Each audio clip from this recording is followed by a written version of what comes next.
The Life of Lord Mahavira, Chandana's Shackles Broke into Pieces, Part 1 of 4, on Between Master and Disciples, given in English on December 7, 2019 in Taiwan, also known as Formosa.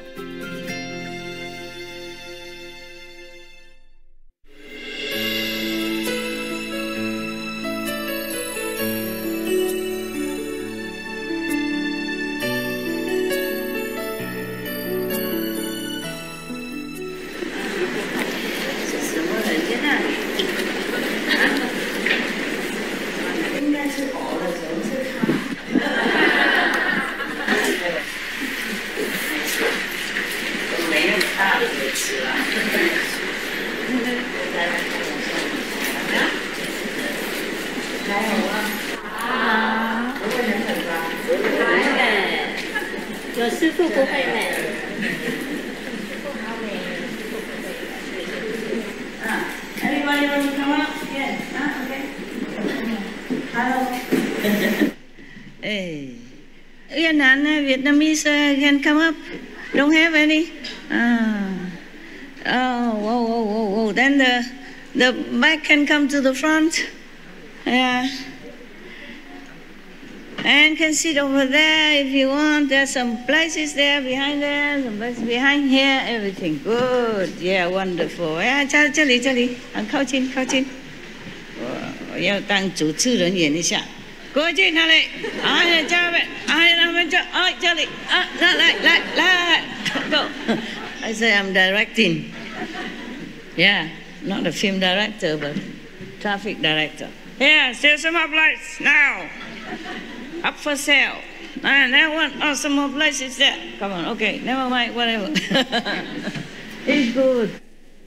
Translation. Begin. Nobody there? Yeah. Yeah, if you need, raise your hand quickly before it's out. You know, it's very quickly out here.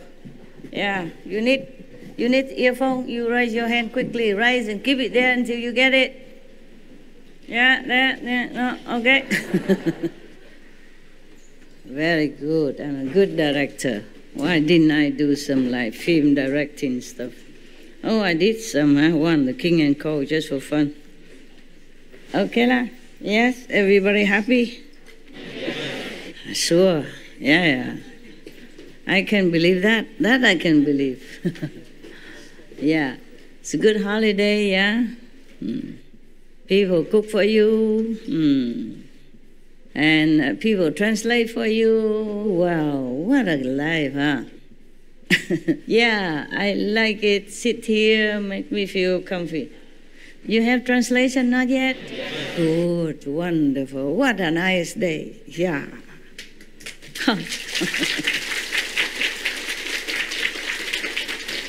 For a change. Huh. Okay. Huh. 翻过来都一样，还是一样那一套了。我不知道我为什么赚这些，当和尚赚这些干什么？我也不晓得。我今天跟那些司机的呢带我来的就抱怨我说我命好苦啊，看起来很漂亮，不过好辛苦。因为一个人呢什么都要赚这个很困难，有时候这够不进去啊。I say sometimes this kind of thing look beautiful, but I'm alone. Nobody help me. I don't have husband, wives, or kids to help me to hook it in. And sometimes very difficult for me, one person to do everything. Even the shoes, you have to hook it in. And the trousers, you have to hook it in and everything. As I told you last time, to be a man is a blessing. Except the hormone stuff. Yeah. Everything is good to be a man. Okay, I have to sit this way. Otherwise, I always look at the woman. Yeah, I want to look at a new view for a change, you know? Every day I look at myself already. New view, good view. Okay, you don't wait until retreat to come. You come in now. You don't wait until retreat. It's only a few more days, right? How many more days? 20 days, yeah? Less, yeah. Yeah, and you will see your old woman again. Same old. So every day now I'm getting older, I have to decorate a little bit so that you can see like a new view, you know? New stuff. Okay now, everybody ready? Yes. Good. And last time, where were we? Before I go on and on and on with my calendar, we better look at this. 断食，他断食啊，对了，他找那位公主了，这对吗？Yes. Hello, are you still there? Yes. Okay, we catching up. 5 months and 25 days passed since Lord Mahavira had eaten anything. So the 26th day of the 6th month dawned. It was past noon when Prabhu Vadman, wandering for alms, was approaching the house of merchant Danava. An expectant crowd followed him. Everybody now follow him everywhere. It's like that. Because he hasn't eaten anything. And people are curious, yeah, to see whether or not he's going to eat today. Same when I was in New York in the temple and I did not eat anything for a long time. The attendance of the temple increased. They came looking for me, asking questions and stuff like that. It's really a bother. But I had no choice to go anywhere. At that time, I had no money, no place to go, and any place is the same. If you don't eat anything and you are in the public eye, they will come and looking for you, just for your special diet, a no-food diet. Yeah, that's a problem. So, nevertheless, I survived until last minute. I cannot bear no more. I thought this couldn't be worse than eating.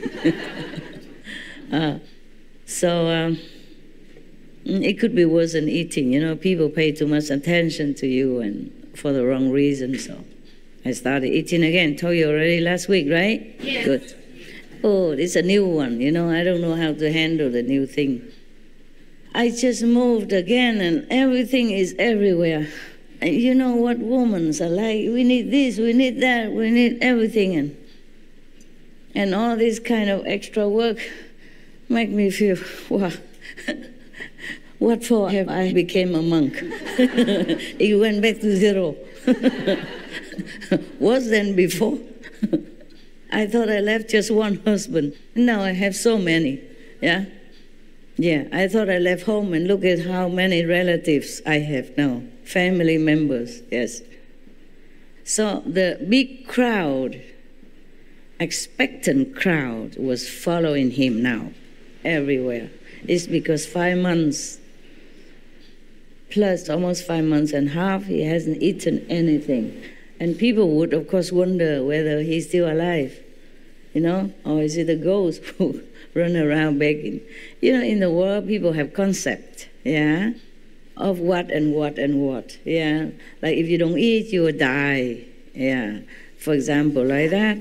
So they were also watching me like a hawk when I was in the temple, because the temple people come in and out, you know, all the time. And Sunday also gathering to pray and all that, yeah. If you are alone, it's not too bad. But like Lord Mahavira, he was also alone, but he needed to go out to beg for alms. Almost 5 months and a half, he didn't eat anything.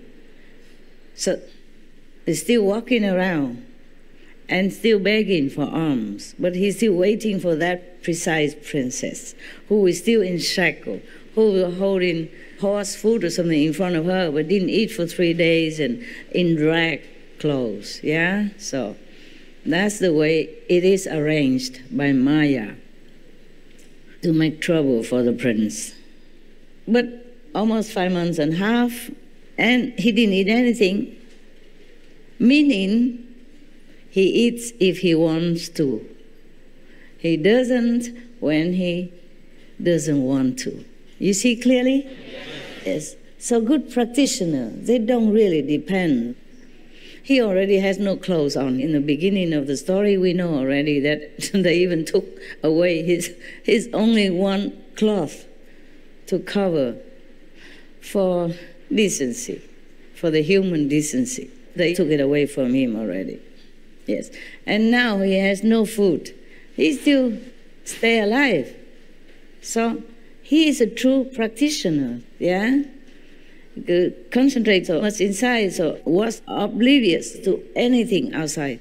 So that means he can eat or not eat, yes? But he chose not to eat, yes. In such a dire situation, how can he find a princess in Iraq even, and hadn't eaten for many days or 3 days, and then in a cage and in front of a bowl of horse food or something, a coarse food in front of her, and still did not eat. But it has to be like that, and he knew that.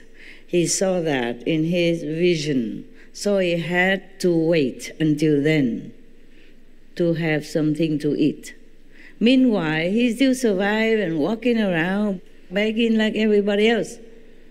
So we should know by this example that real practitioners, they don't really depend on anything in this world to survive. They just do it for the sake of others, for the sake of the world. Yeah. For whatever it is, it's not for their own benefit. So the expectant crowd follow him anywhere. Chandana was sitting on the threshold of the cellar. She wasn't deep in the cellar anymore, but she sat on the threshold of the cellar. 1 foot inside and the other outside. Just 1 foot dangling out and 1 foot inside. In her hand was a basket, and in the basket, Stell Post brand. You knew it last time, okay, when I began the story. When she looked at the shackles on her limbs, a broken dream emerged in her memory, and she became lost. She was kind of lost in her trance or dream. Daydream, that could be like a vision, huh? Since she's so pure, and she hasn't eaten, so probably she just became calm very quickly and had a vision, yeah. All of a sudden, she heard the sound of approaching footsteps, many footsteps, of course, because it's not only the master, it's the big crowd follow him, yeah. Right, very attractive. Anything new, anything strange is attractive to this human race on this planet. So now she heard the footsteps. She was in her dreamy state, but then she heard many footsteps and a murmur of the crowd. Why do they murmur? I don't understand. Probably it's still far away, and they didn't want to talk loud to disturb the Lord Mahavira out of reverence, so they just talk in murmuring fashion. Like, okay, I tell you, don't tell that one. Okay, that one, don't tell this one. This one, don't tell that. Yeah. I thought I murmured before, but it became very loud in the beginning when I first came back to Taiwan. Today, the former 2-time Vice President of Taiwan also paid a visit. And she said to me, she was very impressed when I came to Taiwan in the beginning, yeah? And a big, huge, 10,000 people, went to the airport and carried this kind of high sedan chair and carry on their shoulder and put me on it, yeah. To welcome home. So that is the thing. I told just one person, my attendant or somebody, I can't remember, to book my ticket for me. And I said, don't tell anybody, of course. Oh, I forgot, or maybe I didn't tell, or maybe I forgot. And she told the other attendant. And the attendant has her best friend. And the best friend has boyfriend. Boyfriend has mama. Mama has papa. Papa has, co-workers and whomever, the disciples. They all went to the airport. And I became a sudden star, airport star, yeah. So I told her that was at the beginning, Even sometime I say, I'm thinking of going to Japan. I didn't even book ticket. I didn't plan anything yet. Everybody know Master going to Japan, and Japanese disciple preparing everything already. Oh, God. So I said, that's why I don't tell anybody anymore. I even go everywhere alone now. Yes, with my own suitcase, pack my own things, and book ticket at the airport. I don't book ticket at home. I don't know how to book online.